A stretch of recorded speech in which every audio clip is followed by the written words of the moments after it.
Hello, everybody. Welcome to the CHR. For those of you who are new to the Center for Humanities Research, this is our Iatsiba lab, which is really where it's UWC's foray into the heart of Cape Town, where UWC was removed from.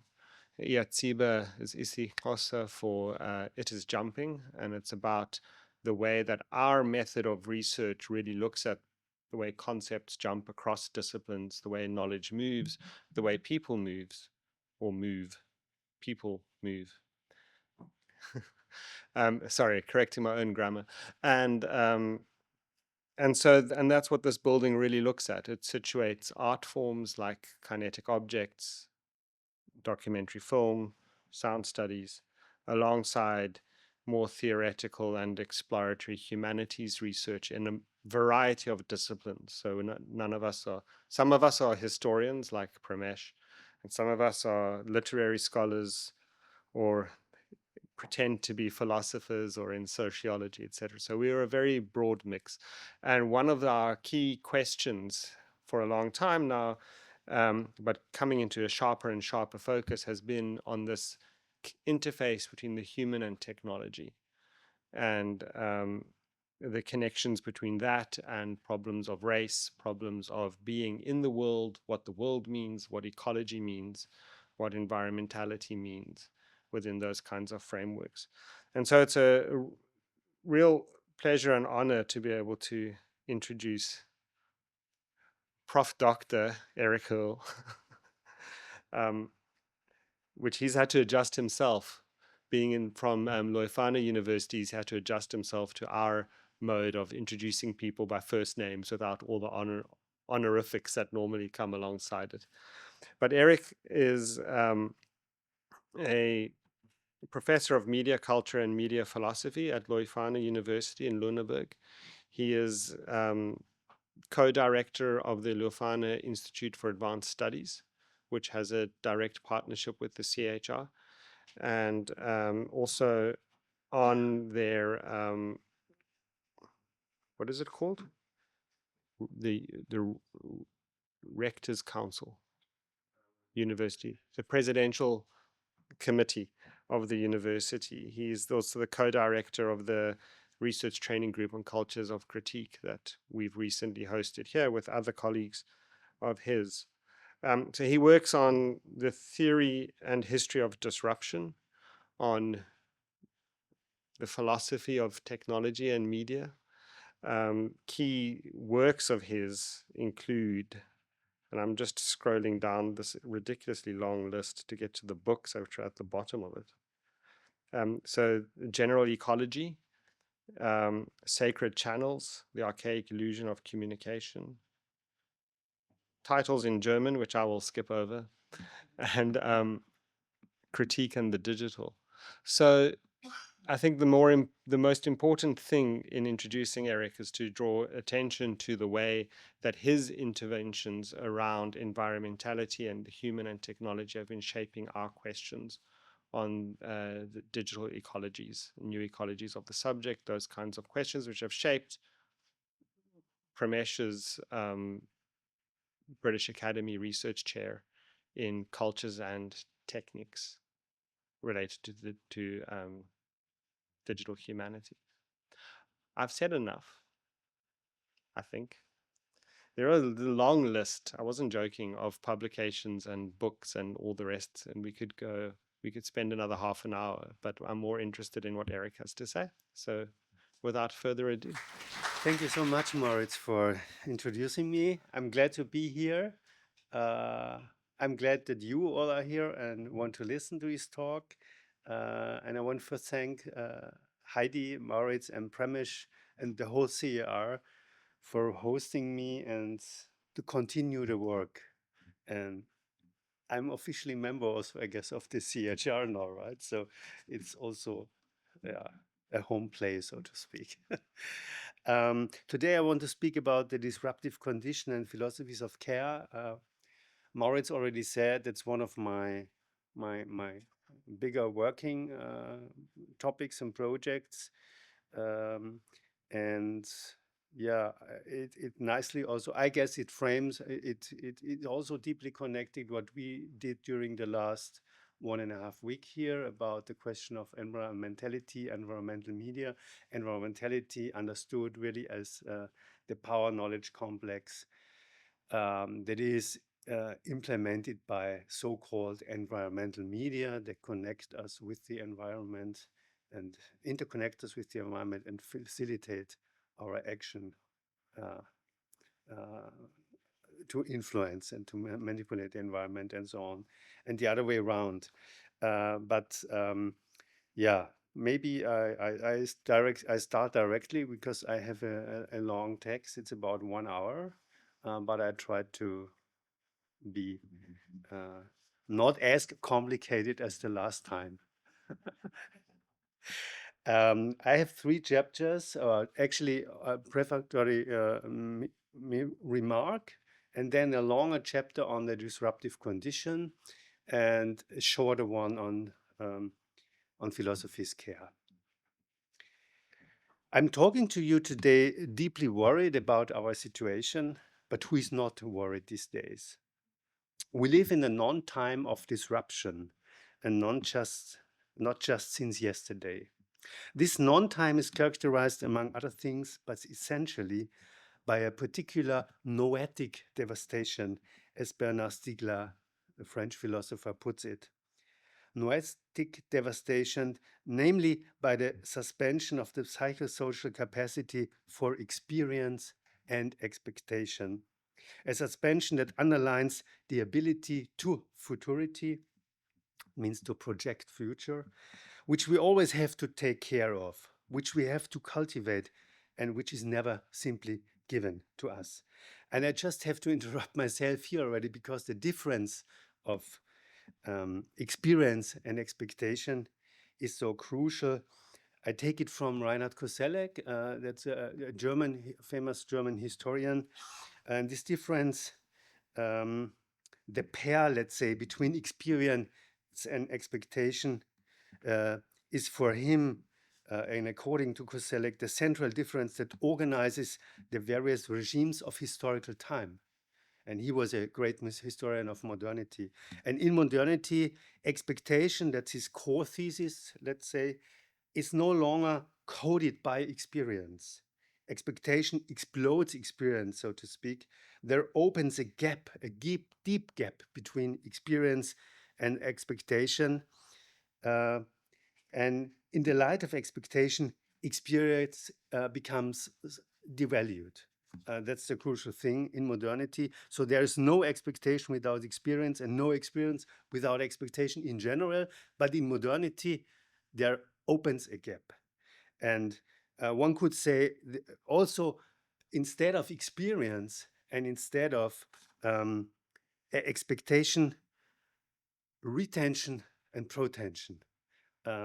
So there are assemblages of retention and protension that change through history. Just to give you this idea. The consequences of this disruptive constitution I want to speak about include not only a loss of diversity, of no psycho and socio-diversity that characterizes our present, but also a loss of inventiveness and of the capacity to project the future, and thus, as we will see, a loss of the capacity of care, of the capacity to take care, indeed of carefulness as such, because this capacity is itself, as I will show in the end, closely tied up to the capacity for expectation or potentiality and to project the future. What begins to gap open in the disruption is, using Deleuzian terms, a profound absence of faith in the world, but it also gives expression, going beyond the much discussed tiring out of the self, to an exhaustion of the possible. The disruption generally appears as an immense gapping of this lack of faith, whose extent remains to be determined, and which in any event drives us to an absolute carelessness and exhaustion. And maybe also, as Franco Berardi alias Bifo, French philosopher, just put it, to a depression and panic. This gapping is something like the pain of our time. The disruption is about the robbing, but above all, about the tearing apart. In German, I would say Zerrissenheit, to tear apart, that concerns the bond between human beings, between human and world. Indeed, beyond this, the bond between human and earth, between entities, an absolute tearing apart, so to speak, where nothing is to be found any longer. What follows from being in disruption for philosophy?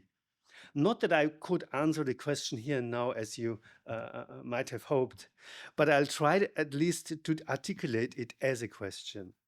The disruption, in any case, afflicts philosophy too at its core. It undermines its foundation and disorients it as it does the age as a whole. Besides the noetic faculties, the disruption blocks or even unhinges the wider, far-reaching psychosocial labor of experience and expectation in which philosophy somehow participates. Even if the precise nature and extent of this participation remains to be discussed. So I would integrate philosophy in this labor about and on experience and expectation. And the suspension, moreover, concerns the institutions that take care of forming these faculties or capacities, and in university above all, which today is under attack in many places, whereby, as corporate university, it is in any case only a shadow of its idea today. Why still do philosophy today at all? For what reason? And from what ground or on what grounds? What is the horizon of possibility redefining philosophy? And what would be its place? Might we need philosophy more urgently than ever when it comes to thinking in the most extreme danger of the disruptive condition or devastation, sorry? When it comes, and this is what counts for me, when it comes to giving back to ourselves faith in the world and to giving care for the possible, a new ground. And now to proceed more slowly in the two parts I already mentioned, the much longer part, which I call the disruptive condition, and part two on philosophy's care, still underdeveloped, but only, I mean, it's the beginning of an elaboration, let's say. So the disruptive condition. The world's richest man breaking up one of the most important aid organizations for the world's poorest. This image will enter the annals of disruption as emblematic of radical irresponsibility, as epitome of the breaking off of all social relationships and of any form of futurity. The world is literally left the full speed of technical economic innovation to its blows. The unconditional will to unleash the forces of chaos to expose everything. Segregated, partitioned, separated, blown to pieces and cast aside.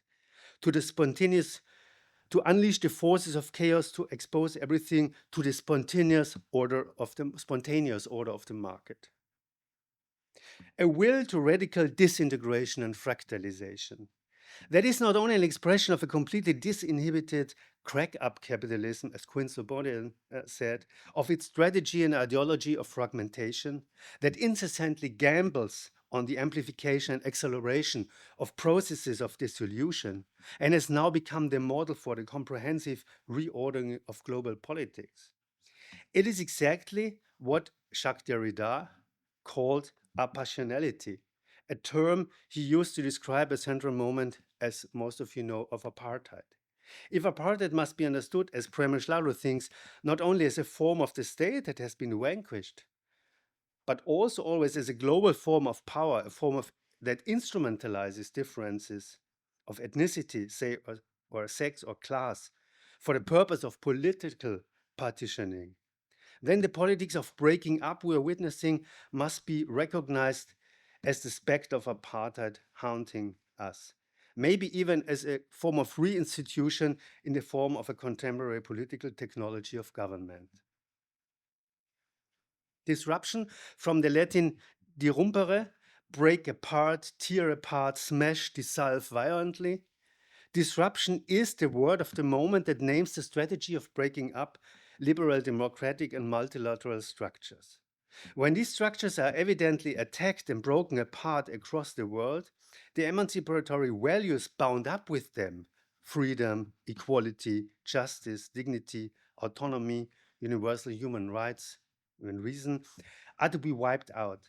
They stand not only for an entire order, but also for a heretofore hegemonic late capitalist desire, for the eco-emancipatory project that views and emancipatorily frames matters of environmental policy from the perspective of just these values. Gathering around the term disruption are the agents of global counter-revolution.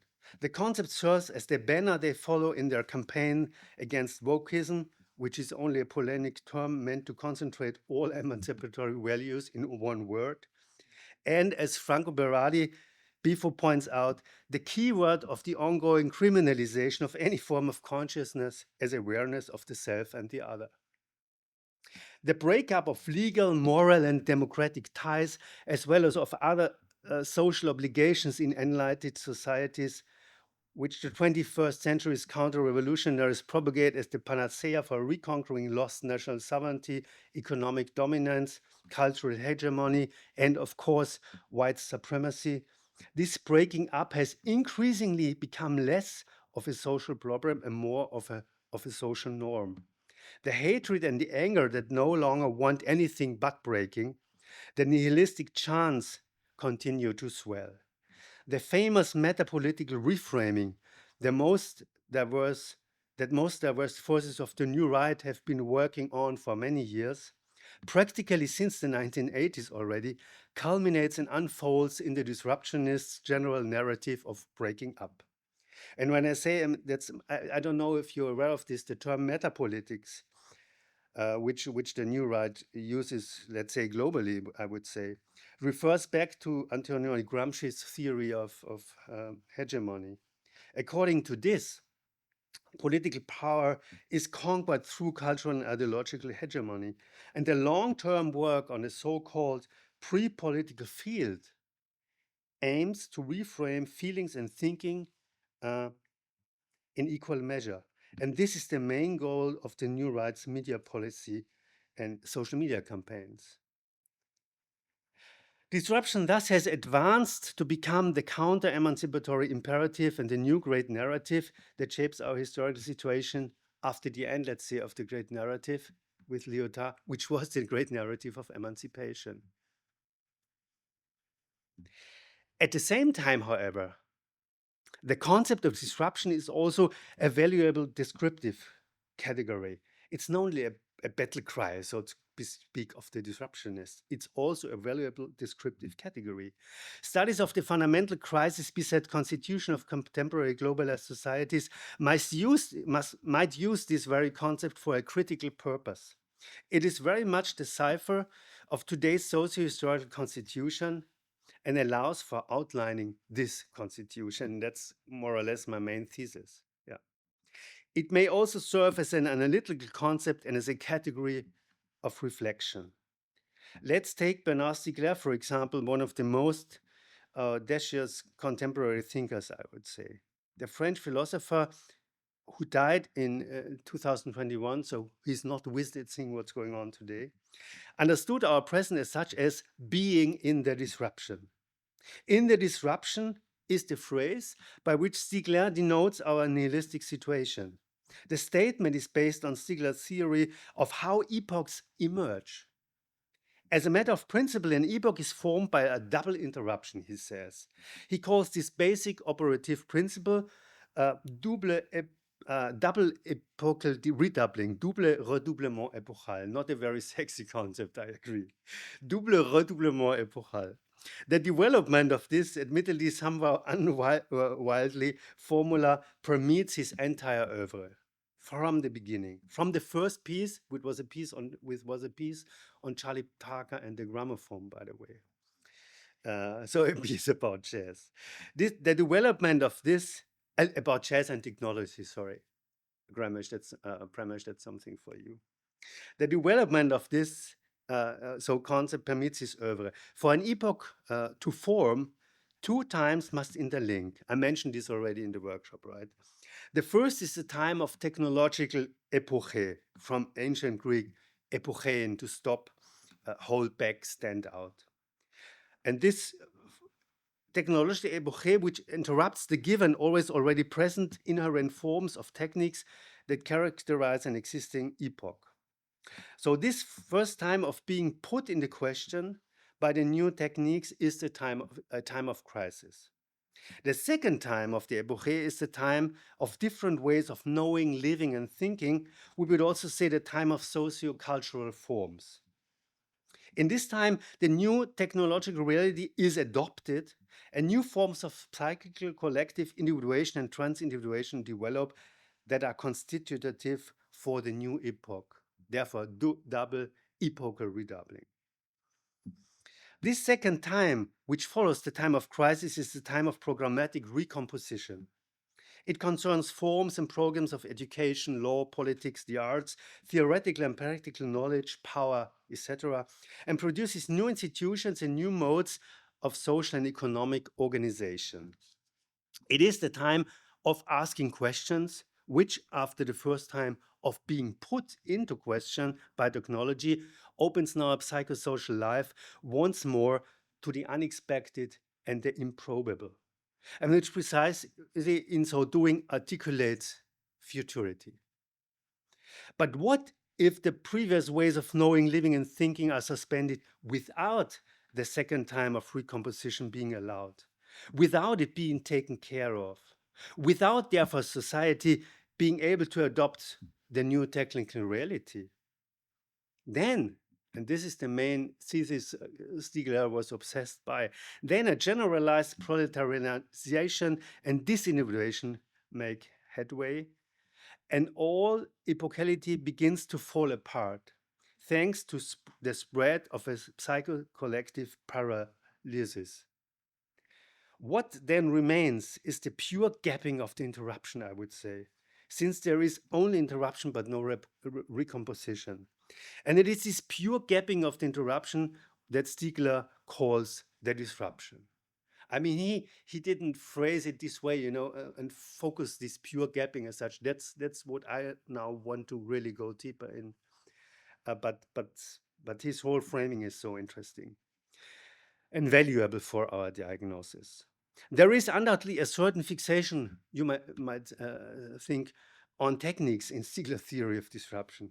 Yeah, but while the historical becoming of the human as a whole is characterized by the constant possibility of interruptions of whatever kind, in Stiegler, it is above all techniques that put into question and interrupts. So questioning begins with techniques. That's the first being put into question. And all our question, according to Stiegler, of course, it's still this theory. Our questioning is already an answer. So this first putting into questions. He did this also against Heidegger, who has a huge pathos of the question, running through his texts. And he said, look, forgetting technology means to come too late into the game, so to speak. Our questions are already reactions to this question of technology. But, and that's my point, his isn't a technical determination for all of that. Quite the contrary, in partial opposition to adaptation, the discourse of adoption he is developing, which society must take care of, the adoption of technology, indicates an essential space of the indeterminate. In Stiegler, the interruption is essentially linked with freedom. It is interestingly, in any case, that Stiegler conceives of the disruption as a historical determination through and through. And that is something we can pick up on to take the measure of the full import of the concept, its scope, virulence, and valence, which is indispensable in our situation. And in the following, I will insist on this historicity of the question of disruption. Let us take a brief look at the history of the concept and its development into a key concept in our historical semantics, as I would put it. Disruption, more narrowly, initially designates an entrepreneurial strategy and a way of thinking that takes radical breaks into account and acts via breaks. That's the essential thing. So it might well go back to Schumpeter's theorizing of business cycles in terms of creative disruption, which was already a reaction to Marx and the Communist Manifest. Its ascendancy is mainly associated now with the Californian ideology of innovation, you might know, with the startup culture of Silicon Valley, and finally with the triumph of the oligarchs. Musk, Peter Thiel, Jeff Bezos, and other digital entrepreneurs downright embody disruptivity and are considered personified disruptors. In this strategy and mode of thinking, discontinuity takes unconditional precedence over continuity, as Adrian Daub has emphasized in his critical study of the ideology of the tech sector. What counts here is the abandonment of all linear models of development.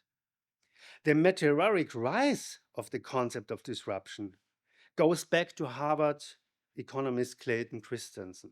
In the early 1990s, he juxtaposed sustainable innovation, such as it is usually practiced by established companies in the form of a continued gradual technical development and improvement of products, with the rarer form of disruptive innovation.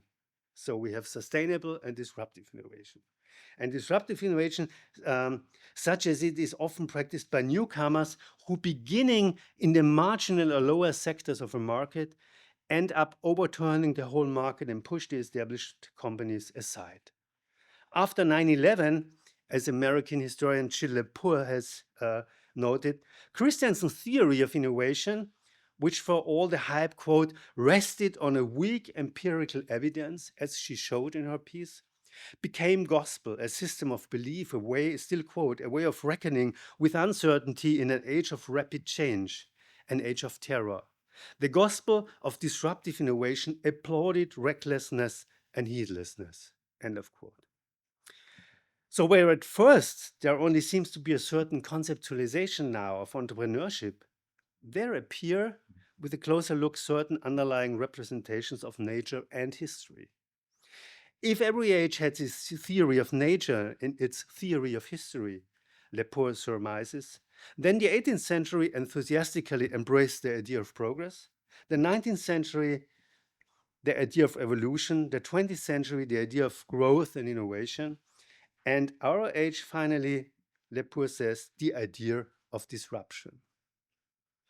I'd like to take up and continue Lepore's observation and argue that from this perspective, the strategy and mode of thinking of disruptive entrepreneurship are but the reflection of an entire epocality, and its mode of existences is its assemblages of life that supports them. So it's a surface, let's say it's something on the surface. Disruption, I claim, and this too leads far beyond Stiegler's grand work of definition, is the name of a historical formation we have been subject to for more than half a century, and whose genesis thus goes back far into the 20th century, and whose preliminary apex we are entering today. Beginning in the 1970s, shocks, blows, suspensions, interruptions, in short, they're fragmentary. I would say in German, das Bruchhafte, but I can't do this in English. German is so fascinating because you can substantivize all these adjectives, right? Beginning in the 1970s, the fragmentary says nature and history, and indeed all areas of being, until they finally, albeit undoubtedly with different intensity, specified by classes, situated geopolitically and racialized, until they finally shape the socio-historical formation of experience that is typical of contemporary globalized societies. In the disruptive condition, as I call this new formation, fragmentariness becomes total.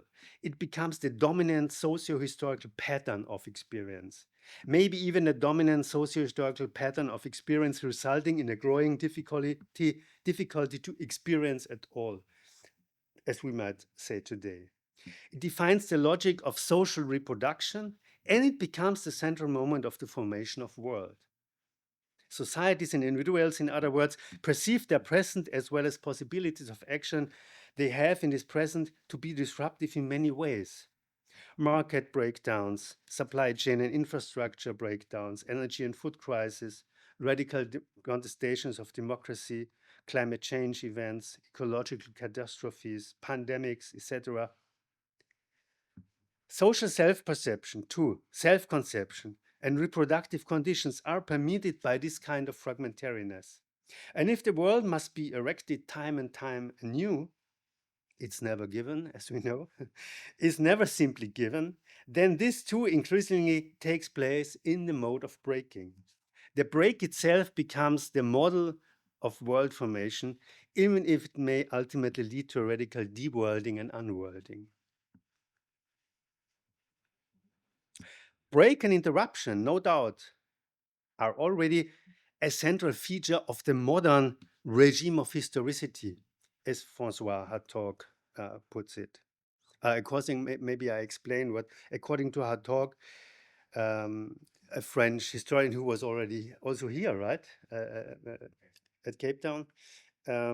According to Hartog, a regime of historicity illuminates the experience and the order of time. That means how past, present, and future are related to each other, what dominates in this constellation, etc. And he calls our regime of historicity presentism, and this is characterized, among others, according to Hartog, by a crisis of future and ultimately of time itself. And he calls our contemporary situation presentism, or the broad presence.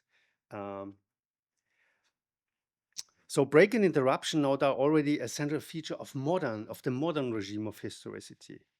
But as Koselleck has shown in his theorizations of history, in the modern period, they, break and interruption, were associated with progress and emancipation, even sublated, so to speak, in progress and emancipation, and acquired their sense and meaning through the fundamental figures of radical social change, such as reform or revolution.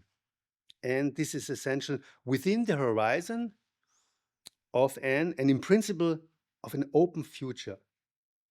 So that's the important point.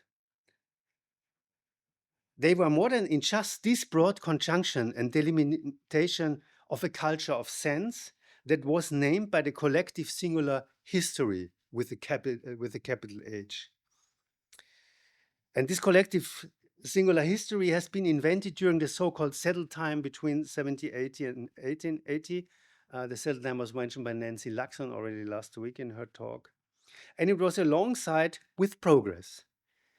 And this history with capital H was the integrating signifier of this early modernity.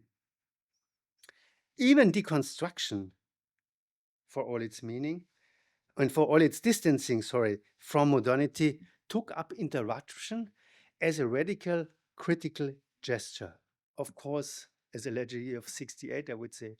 But even in their skepsis of modernity, concerning modernity, they took up interruption as this critical gesture.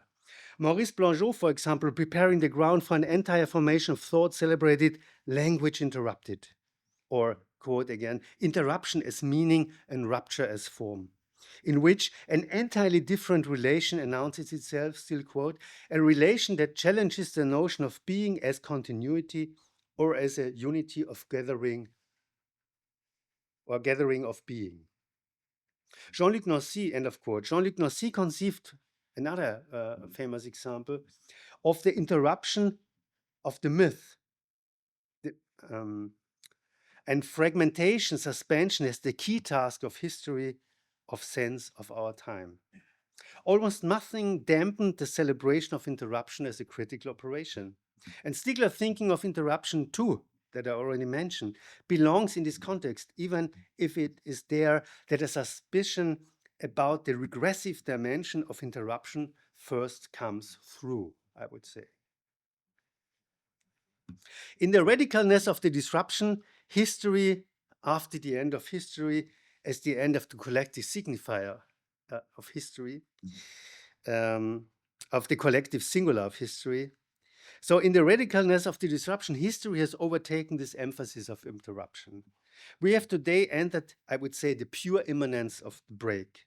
There is no longer any promise of emancipation, human rights, or future as something to come that is not pre-programmed. Break, interruption have become hegemonic. This is the regime of our historicity. Nothing reigns here but the break, a pure fascination with the break, without any kind, however refracted, of transcendentality that could suspend it and give it sense once more in the meaning of an opening, right? This is transcendental, this is transcendental homelessness perfected. In the generalized disruption, nothing springs open anymore. In the interruption, nothing is torn open. Nothing opens up, no unforeseen ramifications and paths, nothing that is to come. On the contrary, a new mythical immanence threatens to engulf everything. So disruption, I would like to describe here as the return of the myth, so to speak. The time of disruption begins at the exact point where the future is no longer open but colonized. There is no open horizon of possibilities anymore, but a breaking apart of time, a time without future, as it has often been noted. From Franco, the already mentioned Franco Berardi, to Aleida Assmann, and from Hans Ulrich Gumbrecht to Marina Garcés, the non-time of the broad present or of presentism, as we might call it, breaks already in the 1970s and is primarily defined by a pervasive, as if naturalized volatility. That's my crucial point here. The Black-Scholes model in financial markets may be considered paradigmatic of this rupture. To determine the fair price of an option, given the unpredictability of financial markets, instability and volatility were introduced at the heart of finance mathematical modeling in the early 1970s. This marked, in light of the significant weakening of growth after the long economic boom, a deliberate turn away from the conception of a stable balance that had previously been the normative scenario to shape economic thought. And the scope of the model far exceeds economics.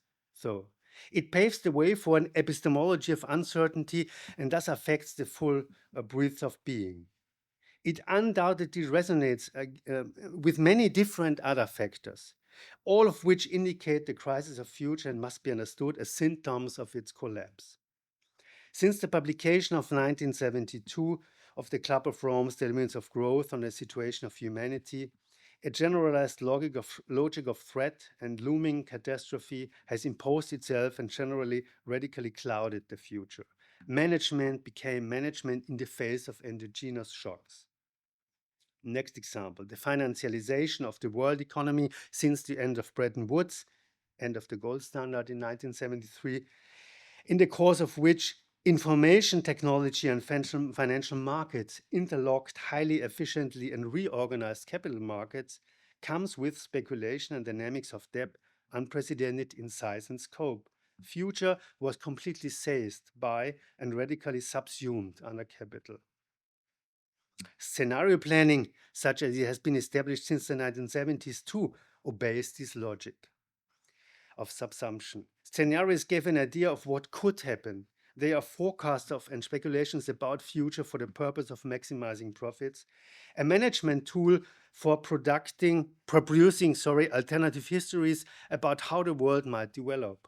Beginning with the multinational oil company Shell, the pioneer of scenario planning companies, in general, switched management to an anticipation of uncertain futures and to model-based permanent crisis management. And I just want to go very short into this because it's so interesting and crucial. Kara Keeling has shown, and I quote her, that Royal Dutch Shell's existence is predicated, and this is a longer quote, on a system of racial capitalism that thrives on the dispossession and exploitation of black people, indigenous peoples, some of whom describe themselves as black, and people of color.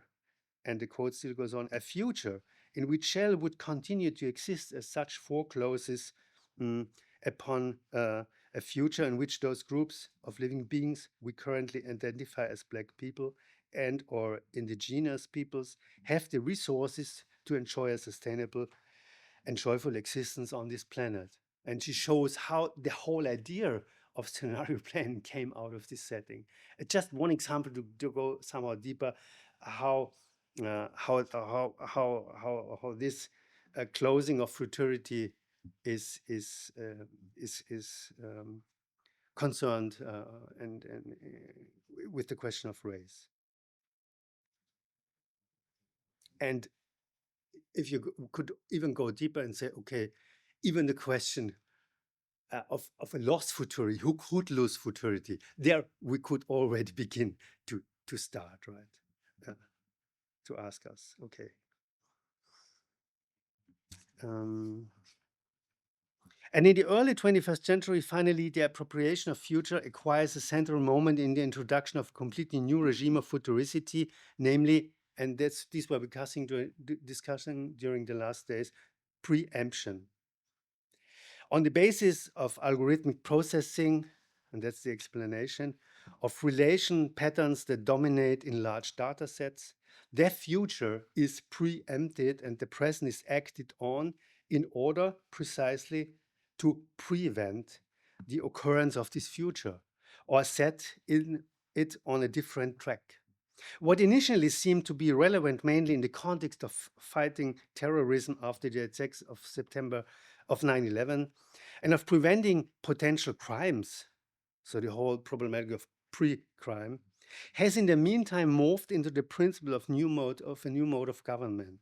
In algorithmic governmentality, people's informational or physical environments, as we have shown in a close reading of one of the crucial texts of Antoinette Troubois, these environments are adapted to their profiles and spaces of possibility restricted based on what these people might do.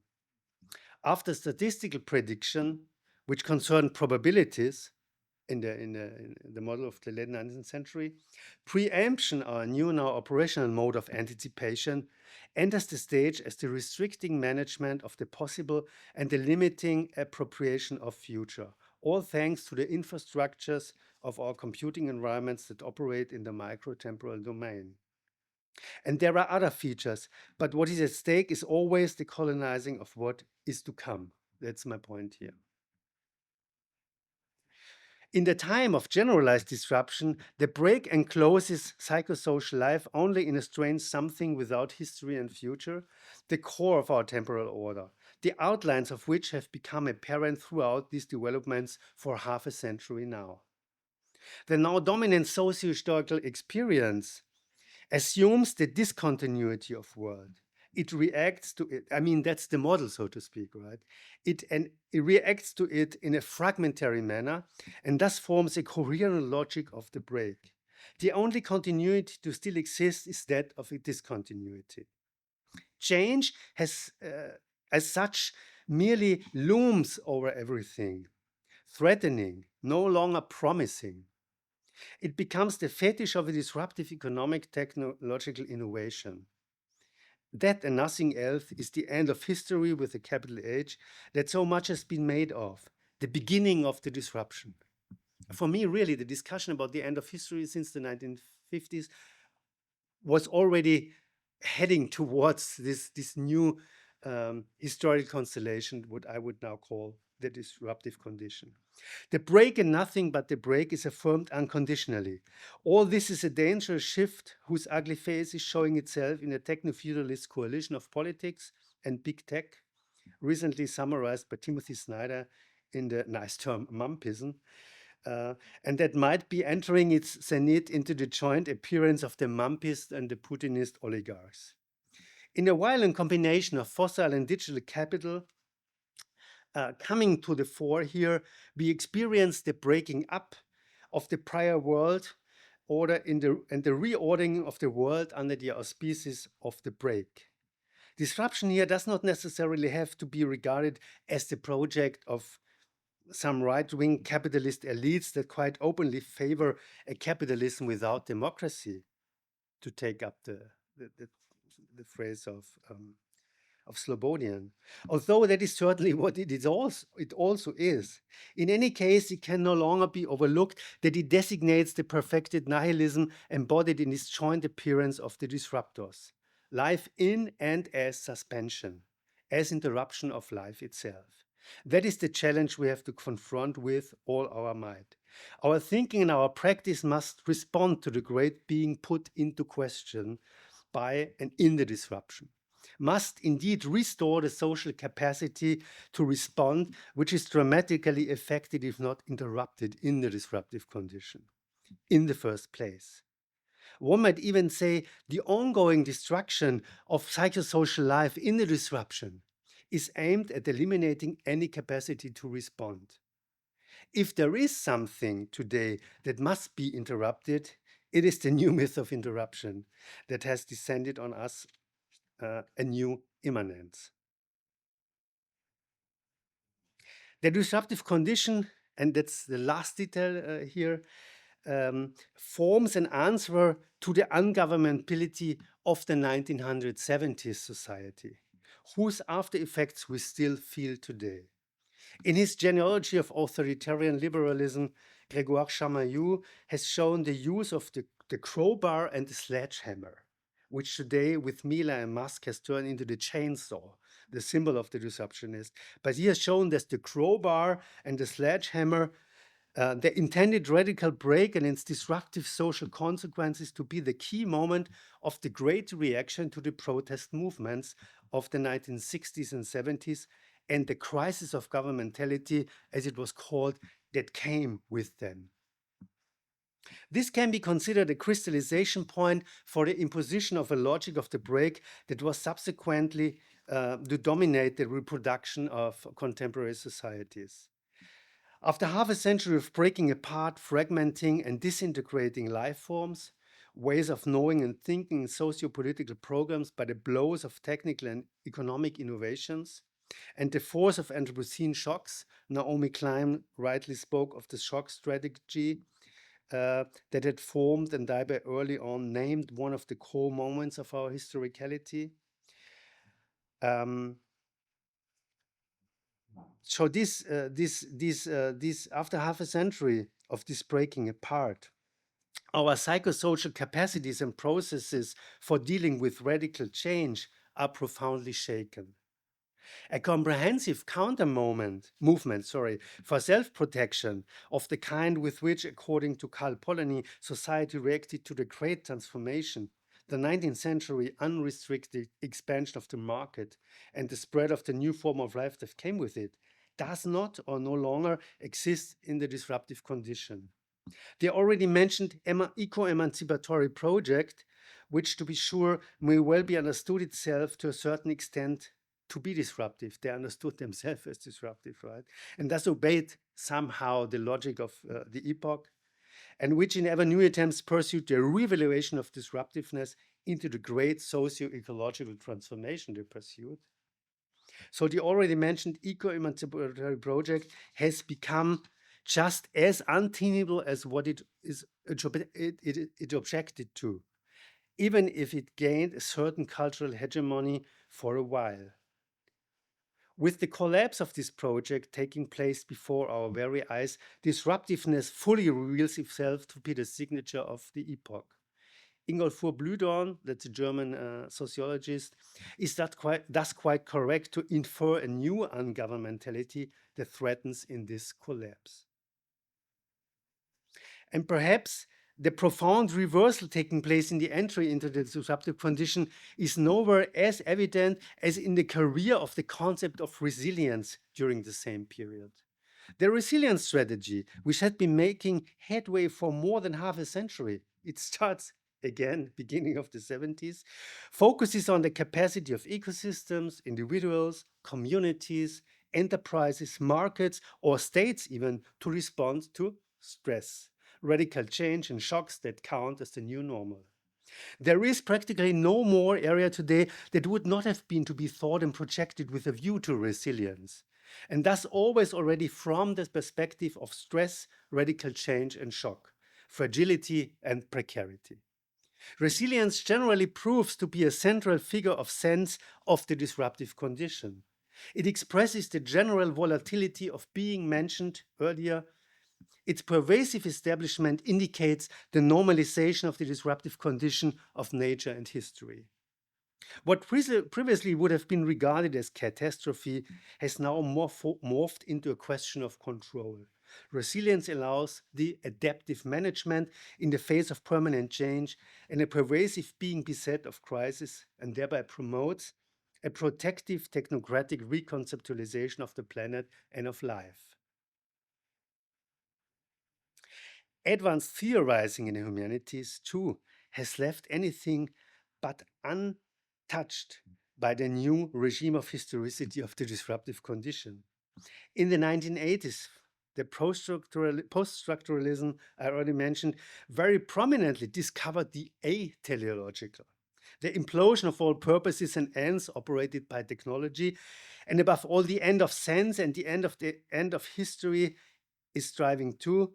So they very prominently discovered the ateleological to be the program of a thinking to come. It was concerned with fashioning a different sense of sense, a sense after sense, as it were, whose restitution seemed to be the task of thinking. Its most precise and far-reaching form can be found in Jean-Luc Nancy. It was the leitmotif, so to speak, of his thinking. And I quote him, "If the end of this history, this end that is our event," he writes, "is an end in all senses, it is also the case that its two senses affect each other and disseminate each other. The end as termination puts an end to the end as goal. And this is why there is no moral of the story anymore, of the history of sense. But the end as goal opens in its termination a dimension," he writes, "quite different from that of annihilation, without, however, reconstituting a teleological process." End of quote. So the quite understandable philosophical political enthusiasm for the liberation from the teleological in all its weight and destructiveness, from history, right? We can read in these lines, however, largely ignored the possibility of any abuse that might open up in precisely the ateleological. The disruption we cannot but suppose today might be the very absence of sense in the absolute purposelessness, but precisely in the dimension of annihilation, because the quite different dimension of this absence, whose opening up people dreamed of in the aftermath of 1968, is lacking. This dimension of annihilation and disruption is probably nowhere as embodied as in the accumulation movement of capital that seizes everything, that cannibalizes, as Nancy Fraser has called it. Thinking itself with all its agendas threatens to be devoured by it. So at the moment, the breaking up of state institutions is taking place in the United States. I must return to this point. This coup d'etat before the eyes of the entire world represents the perhaps most symbolic form, I stress symbolic form, of the disruption as completely staged. And yet it just simply follows the now unfettered historical logic. It reveals the innermost of our epoch to be the untime of the break, to which, on pain of destruction, we must urgently articulate social responses. So I come to my short second point. It's really much shorter. Philosophy's care. One thing that stands out in how the desire for disruption time and again is aimed at the institution, it is aimed at the institution of the university. The disruption of the university must even be considered one of the central projects of the activists of top-down breaking up. On the one hand, this certainly has to do with the institution being considered the key site of the cultural hegemonization of the left since the 1960s, and thus becomes a target as the bastion of the eco-emancipatory project I mentioned. The tone of this culture war was set as early as in 1987, for example, by Alan Bloom in The Closing of the American Mind. We can see the duration of this long historical movement that is now being captured under the heading of disruption of the university. And I add this only in parentheses, please also pay attention to the absurdity of this characterization of the university. Because for the university has since long become a corporate and entrepreneurial university, and as such, a big player itself of disruption. But it's just a side remark. We would really have to get close into this. And on the other hand, however, and this is much more important, so it has to do with the task of the university, which must be updated in light of the disruptive condition, but which is counter-disruptive, so to say, at its core. So in the absolute acceleration of the disruption, the university must be an institution that gives time. Giving time, which does not necessarily mean slowing down, we had this discussion last week, is the anti-disruptive operation par excellence. The university, and here I go back to Stiegler again, and to something that we discussed right here almost exactly 1 year ago.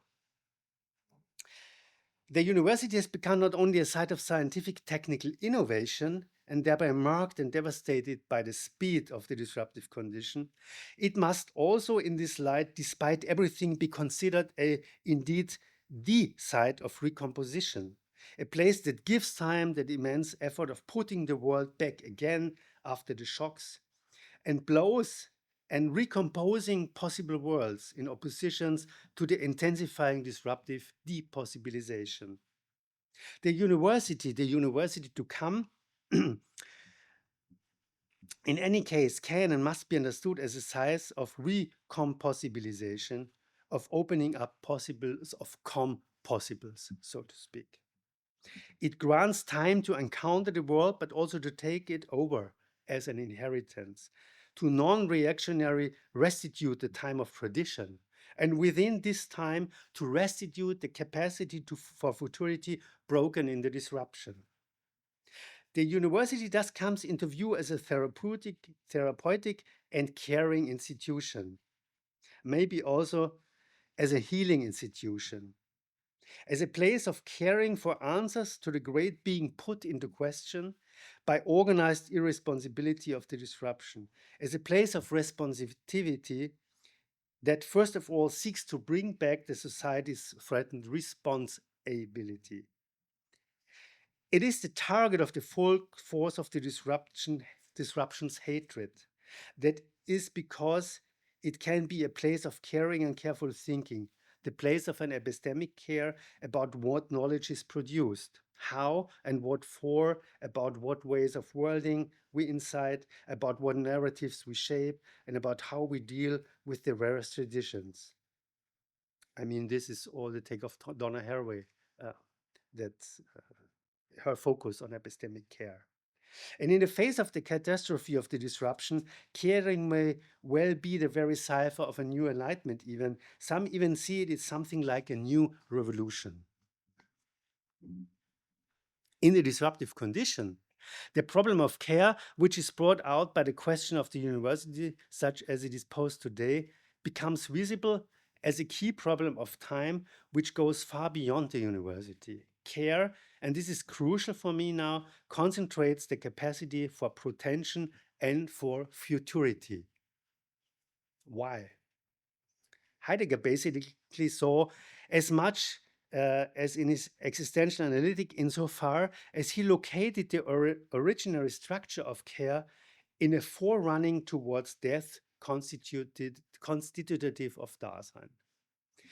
It's like an originary protension, the primordial form of potentiality, as it were, being towards death as being toward the future. That is in Being and Time. Yet in so doing, he reduced the problem of care exclusively to a problem of Dasein. He thus ignored the significance of caring for everything that goes beyond what is in each case one's own end. For collective processes of individuation, for example, or more generally, for everything that beyond being towards death concerns being toward life, as Stiegler writes. L'être pour la vie, being towards life. And that's his completely reformulation of Heidegger.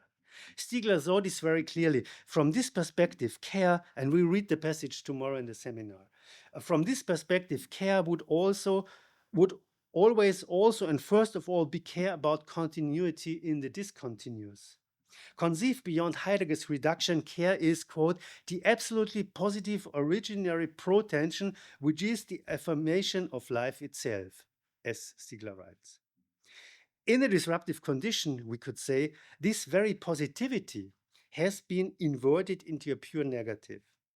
There is a profound disturbance, if not destruction, of this primordial structure of care oriented toward life.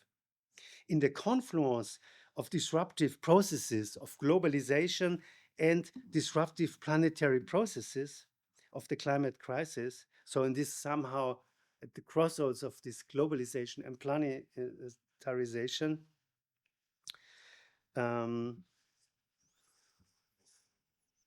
the absolute carelessness appears as the core signature. This is where the without of our epoch, the without future, is concentrated in the without care. I would speak of the without of our epoch, right? In the disruptive condition, unprecedented carelessness cuts across the physical, living, psycho-collective, and technical processes of individuation. At the extreme of the Anthropocene, the damage is transversal. Along the axis of techno-capitalist globalization, Anthropocene planetarization, and at their intersection, which is the disruptive condition, a crisis of care of unknown proportions unfolds, a crisis whose many and varied dimensions are yet to be determined. And inversely, the task is to reconstruct practices of care or to establish them in the first place that as local counter practices work against the carelessness of the disruption. Precisely because in the high speed of computational capitalism and the short circuits of automated society, the second time of asking questions never comes. Thinking as such is fundamentally in question in the disruptive condition. The task then is to re-articulate what thinking means in light of this challenge. Ultimately, the challenge of the proletarization of theoretical knowledge, and to do so, as Stiegler's originally suggestion has it, starting from the problem of care. To think, penser, quotes Stiegler, would therefore be, still quote, to take care, to care for, penser with an A. Penser, penser, you can't hear, like in difference. Which goes on is also to say to act, to do, and to make. Also to think would therefore be to take care, to care for, which is also to act, say to act, to do, to make the différence. It would always be to think the wound, he writes. End of quote. If in a disruption the production of the différence collapses and a generalized indifference, and I would even say indifference spreads, which is the ultimate consequence of carelessness and one way of understanding what is happening in a disruptive condition, this breakdown of the différence. It takes a careful, caring thinking that at its core cares for the différence, a thinking this is a deferring thinking. The différence here is none other than life itself, life as differentiation, and thinking is care for the différence. It responds to the great putting into question by the globalization of techniques and capital in the disruptive condition, but also by the planetarization of the climate crisis. This definition is quite in line with speculative rediscoveries of the existential and ontological meaning of care that, as Maria Puig de la Bella Casa writes, are concerned with, quotes, the meanings of care for knowing and thinking with modern human worlds in technoscience and nature cultures, end of quote. This requires, of course, always being aware of the ambivalence of care. That's what I learned also from you, Premish. Of the hegemonical biopolitical investment of care, of the, quote, reductive appropriation of care within the framework of ethical ideologies of the global north, end of quote, it was Puig de la Bella Casa, that can only be countered by reclaiming care based, for example, on ethnographies of care, on all these different levels. And it is true, Puig de la Bella Casa writes, quote, that in spite of a tradition that has made of care an essential feature of transformative thinking, politics, and alternative forms of organizing, care is also a commonplace topic in everyday moralizations, especially in the West or global North. A hegemonic revival that sees care valued beyond traditional domains could be reinforced by a present permeated by worries about the unraveling of life from all possible crisis fronts: environment, economy, value. End of quote. Now, almost done. But what is then philosophy's care? Philosophy must caringly discern the difficulty of the situation, perhaps even make the situation more difficult, and precisely in so doing, work on its task of reopening the unexpected, improbable, and impossible, the originary ground of potentiality and futurity. In other words, in the exhaustion of possibilities, it must take care of the possible and a new affirmation of life without this possible ever being as such available and realizable, a question of the will of a plan or a project.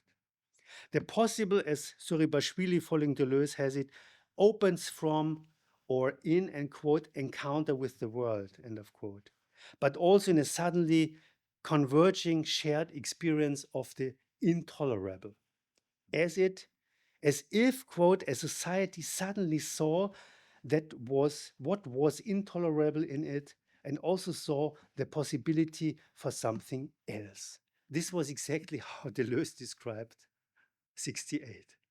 Society as if it saw the intolerable.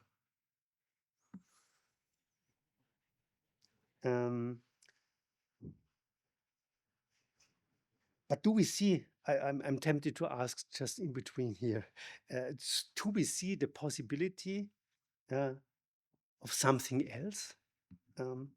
In the complete lack and seeing of possibility for something else, and what characterizes, isn't this that what characterizes the disruptive condition? The thinking philosophy must thereby reassert is the infinite speed of the unexpected, impossible, and improbable itself. So no slowing down, but we need the infinite speed of thinking. This is maybe an interruption as well, but one that differs from the interruption of the disruption because it triggers bifurcations and ramifications. Stiegler and Deleuze both, by the way, bet always on the notion of bifurcation, opening up bifurcations, new paths, a true emergence of the new. That, in any case, is Stiegler's strategy. Quote, last quote, I guess, from Stiegler: thinking would be that infinite speed of the power of rupture to effect breaks, that is, to cause bifurcations, by disautomatizing repetitive regularities and by changing the rules. And it's very close to disruption, but yeah, what should I say? The infinite speed of thinking here against the high speed of disruption. Similar to Deleuze, where a, quote, possibility of life expresses a mode of existence, or more specifically, is the expressed of a concrete assemblage of life, Stiegler's caring thinking always means thinking as a caring for the psychosocial adoption of techniques that creates, after the break through techniques, new assemblages of life and thus new possibles. But does this perhaps testify to too much faith in the power of thinking? For philosophy, I leave this open. For philosophy, the task is to restore and to bring to light a different sense of the interruption, a sense that would no longer be that of the disruption, which has completely discredited interruption as an operation and has imposed a new myth on us, locked us into a new mythic immanence, as I said before. But how is that possible? Where would we start? At the 0 point of possibilities to be realized in the disruption, care about the possible must perhaps be philosophy's first care. Philosophy must develop care about the possible and must become the expression of this care. To that end, thinking must reconnect with the ground that has become completely obscured for us in the disruption and with which we seem to have entirely lost touch. Not with a grounding and founding ground, so to speak, with foundations and so on, but with the pre-individual ground that Simondon talked about as a source of potentiality from which all individuations emerge. Quote Simondon, "For the ground is the system of virtualities, of potentials, forces that carve out their path, whereas forms are the system of actuality." End of quote. These potentials constitute the possibles. That is at least the vanishing point of philosophical care, which remains to be developed further. But we have to inscribe this care for the possibles, as we discussed yesterday, in the long histories of impossibilization and impotency. Become aware of these histories, study the prevailing strategies of impossibilization and the counter strategies, or even of the strategies of impossibilization and depossibilizations, and to ask us even how could we write this and work out this history. So I will end here. Thank you very much. Thank you very much, Erich. I mean, that's really wonderfully crafted. So I'm going to be a bit of an agent provocateur. So my question is slightly, trying to test what I think is a bit of a limit in the argument about disruption that I hear you wanting to articulate and that you've given us in this presentation. So since Moritz outed me as an historian, I'll ask the historian's question. And really to think about whether in disruption we're hearing echoes of a dissolution of that formulation that has founded the modern university and many of our systems of knowledge, cause and effect. That what you have is a complete breakup of what we might name as cause and effect. So what the revolutions of physics gave us in the 1800s was the system by which the university held on to that principle. Now, it does seem to me that what you're suggesting as the kind of project of care is where I would want to go. But I was also thinking about what other possibilities and options there were, and particularly in relation to this idea of experience. And I was thinking about this pre-Socratic philosopher, Georges, who sounds a little bit mad because, I mean, his whole thing was that there's no possibility of understanding each other. And I was thinking that perhaps what we're sitting with in the moment of disruption, the option that is being put on the table, so to speak, is that we have to persuade each other about our experience. So I was trying to think about, say, Edward Said's Orientalism, for example. And, one of the things that Said is making quite clear is how the Orient could not be understood in the administrative functions of colonial rule and colonial and administrative domination and so on. And I wondered what it would mean there to think that this was untranslatable, but that what would have been a better configuration of care was to work on the question of experience as that which we have to persuade each other about. So if the university is founded on this principle, that what we ought to be doing is persuade each other about our experience, I wonder whether we have a different concept of a generous form of biopolitics than the kind of catastrophe that we face again and again in the repertoire that the Musks and companies leave us with. I don't know if that's too circuitous. I'm not sure if I understood the question. Yeah. So basically, if cause and effect gone, right? The university has no foundation. It's lost its foundation because its foundations were in these concepts that were given through the revolutions in physics, mainly. And I'm asking whether in that space, in that interregnum, one wants to institute a relation to experience. That is the question of how we translate experience, persuade each other about experience. So I'm thinking, for example, about how South Africa deals with the problem of race and violence in the Truth and Reconciliation Commission, is that there's no space in that discourse to persuade someone about the experience. It's simply named as a problem. and then given its juridical form and so on and so forth.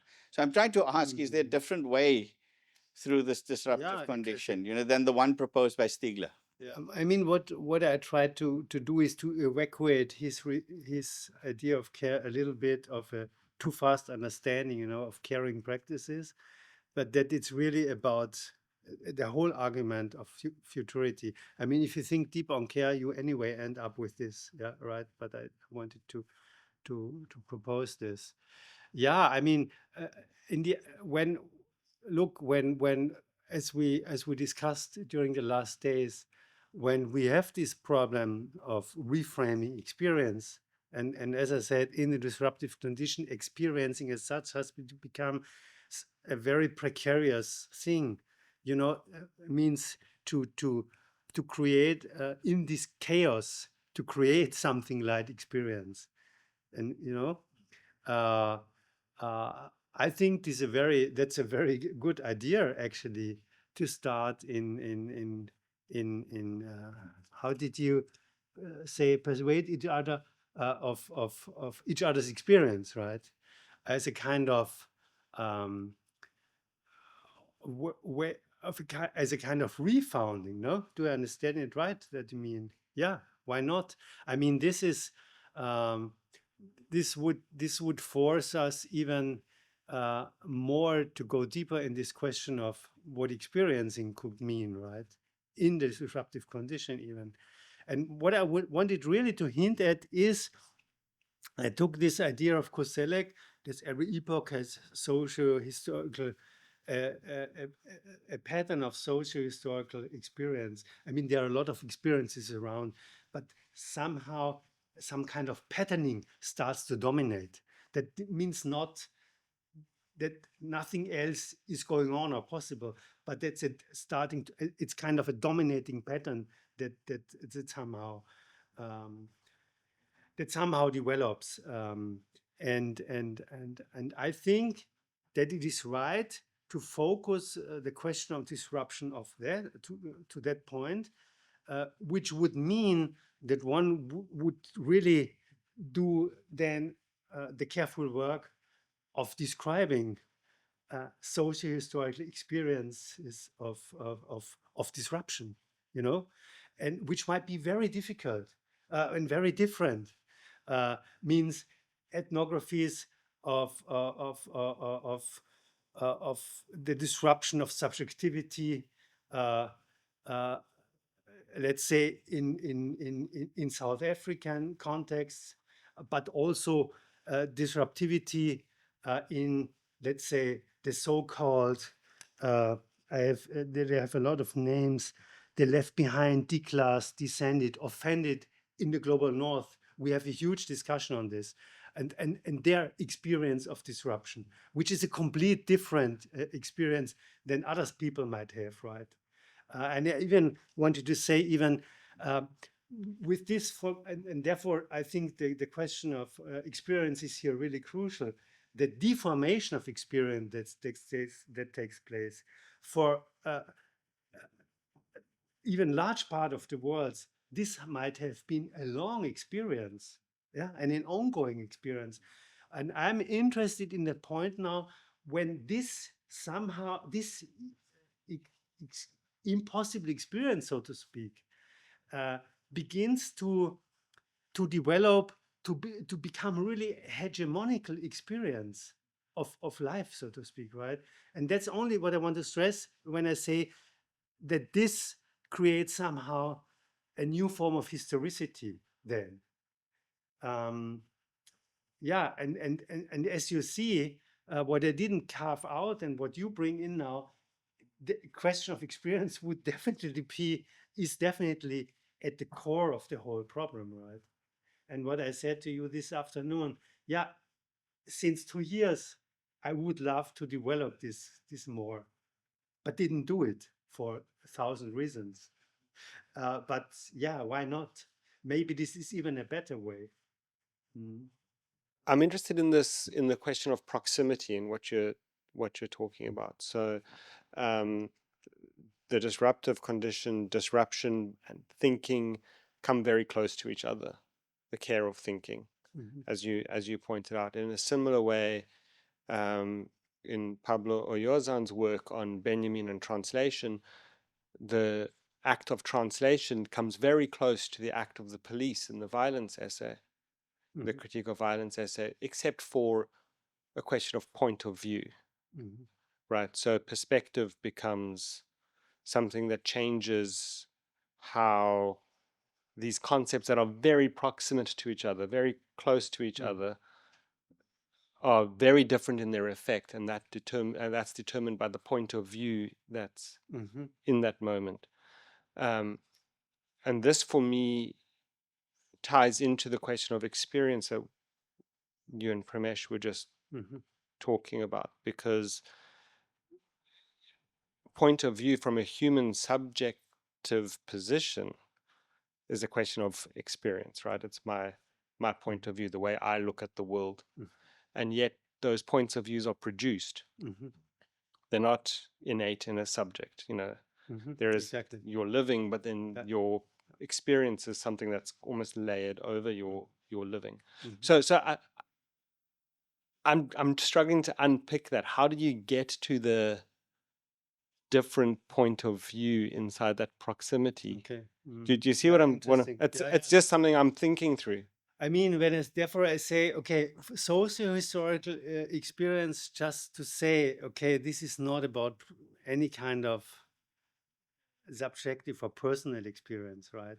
Which is always already overwritten, so to speak, by this by this disruptivity as a condition. Therefore, I call it condition. I mean, disruption is clear. I spoke a lot about disruption, but condition, that it somehow disrupts all these forms and somehow impossibilizes or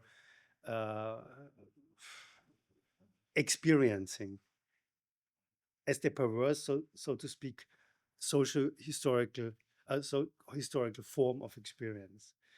But then, yeah, and but you know, this overwriting is never or is never total, so to speak, or complete.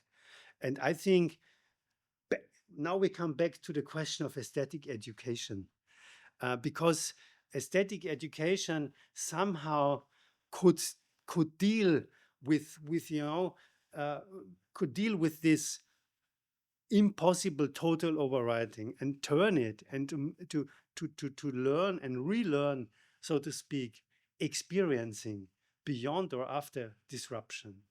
And I think this could be that's much better even than care. I contend. Yeah, that's true. This could be really an entry point to our future discussion, so to speak, to say here that there is the task, so to speak, of the institution of the world and of the university and even of philosophy to work towards a new aesthetic education, right? And this would, let's say,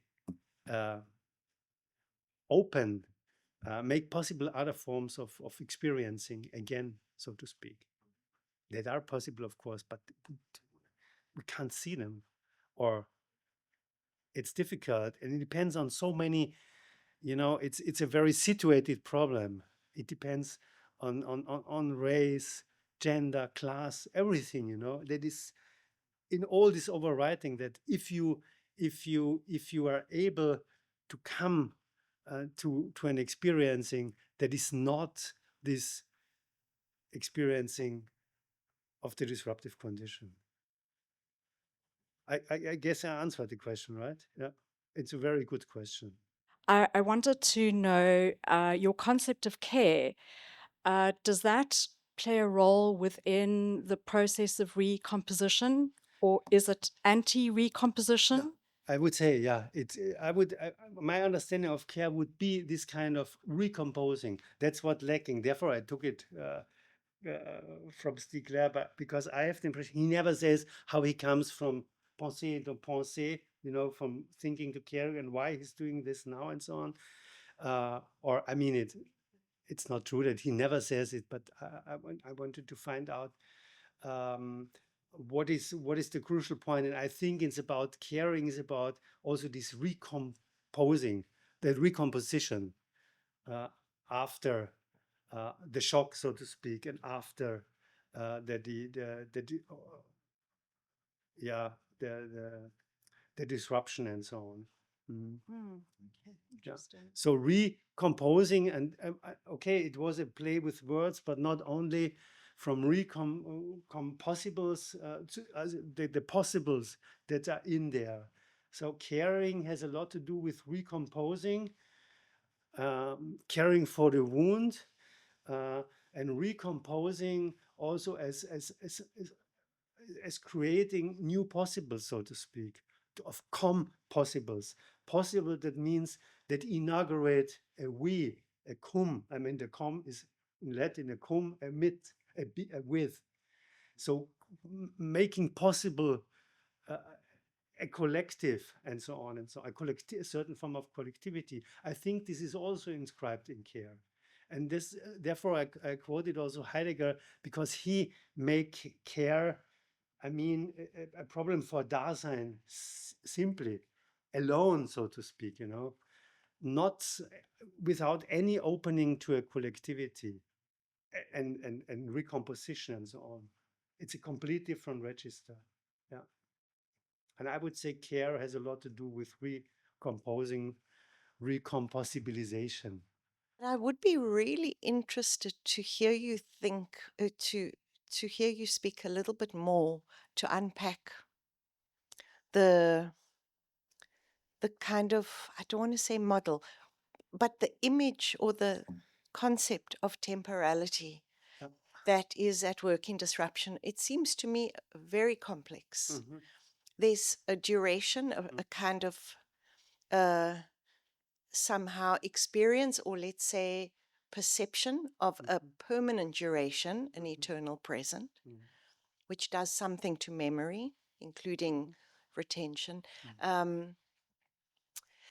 The break produces a shock, which is its own, we know from psychoanalysis, from studies on war trauma, or what it was called, neurosis and trauma, that shock produces its own kind of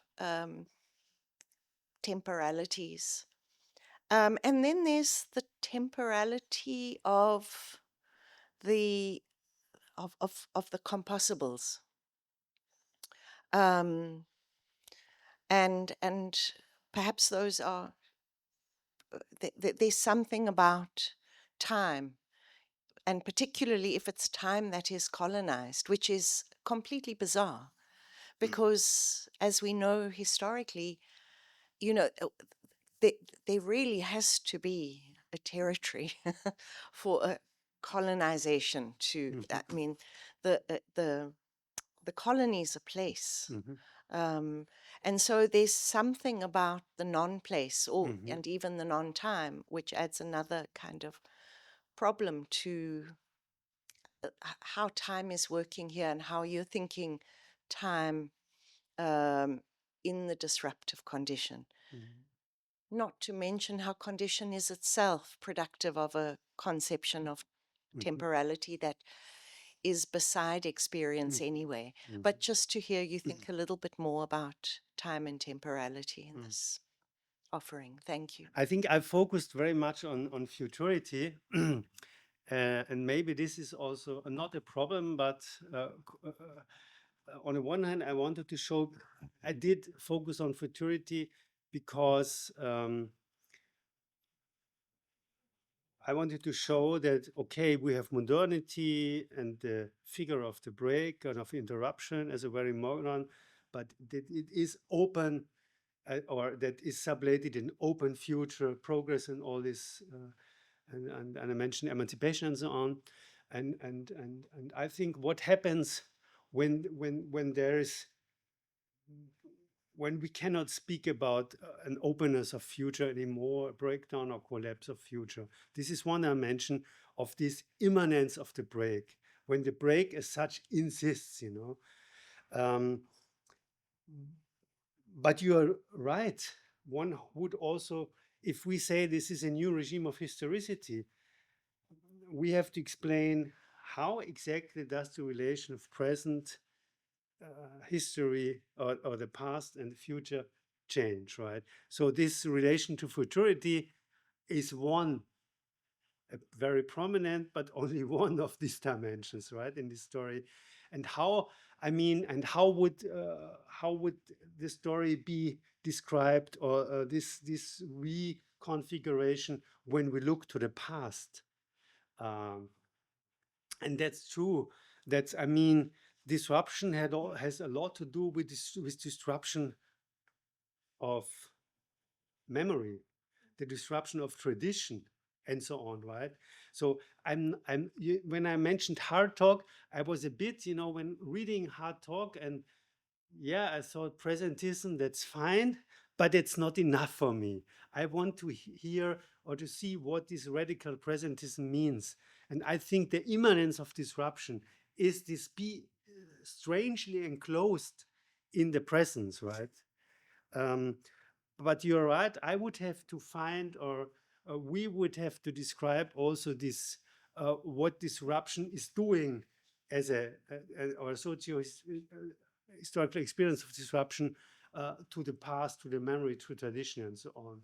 This would be one important dimension also to describe, to fully understand what then this broad presence, or this being enclosed in the presence, really would mean. And then, yeah, the temporality of disruption as a colonization of time on the one hand, but what about space? And that's tricky, but I think here we have to really come, it has many layers, this question, I would say. One is, of course, digital technology, why this is so important in the whole development of disruption. I mean, when I say in the 70s, we're speaking about the time when digital technologies really started to develop in a very strong and very fast and very strong. Because, I mean, all these models we are speaking about, right? I mentioned that changed our idea of nature and history. These models are, of course, models running on computers. And then we have to start from there to unfold this history of the disruption and computation all the way up to distributed computation technologies that somehow, this is a spatial thing, but that implement a colonization of time. So it's not the territory, so to speak, but it is kind of the distributedness is a territorial, let's say, problem, right? That makes this kind of rolling out and implementation of a colonization of time possible. Like, for example, if you say, okay, the technicization of time, and time was always technical, of course, but take the clock, right? It is also already the synchronization of clocks is by a kind of distribution of clocks on churches, for example, or the calendar was in the Roman calendar. What did they do? The Catholic Church created a unity of time with their calendar by distributing the bodies of the holy persons in the world. So every place got the day when it was celebrated that this holy body is laying there. So they created a network, a spatial network, to implement a regime of time. So you have this co-evolution of time and space. It's a long history, but I think with disruption, we have to think it as a distribution of digital technologies, and in the end of distributed computation. Yeah. So thank you for pointing to this point. That's crucial, actually. Thank you Okay. so much, Erich. I think I speak for everybody when we say thank you. It was Okay. amazing. Thank you for your question. Okay, thank you.